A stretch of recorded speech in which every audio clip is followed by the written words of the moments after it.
This is his first day stick welding. We are using 60-10 rods. And we're running flat on the plate. We're stacking beads right now. We're just getting familiar with running the beads and seeing the process. UAP being a building. This guy's from Pine Bluff. And he's doing good, fam. This is our first day on the stick rod. I ran a few of them to show him, hold his hand and kind of guide him. Now I'm just letting him do his own thing. He's freestyling. But you can tell, let's look into it, just by looking at the slag, he got a good bead down there. I'm gonna clean it up and then we're gonna take a look at it.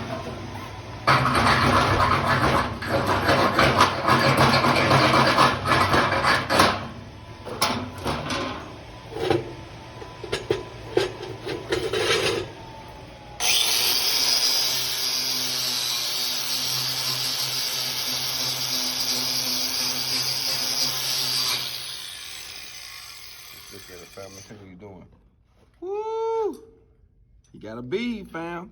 This is his first day. That ain't bad for it being on, you know. Not at all. Not at all, fam. I'm just getting way more comfortable too. Yeah, see, we just getting started, family. The goal is we're gonna fill this plate all the way up to here, and then we're gonna flip the other side and do 70-18s, and then flip this side and do 60-10s. We're gonna keep doing that until you get the pattern and the beads down. But he's doing good on his first day, fam. So learn how to weld. We at the Goodwill Academy, Little Rock, Arkansas. All gone.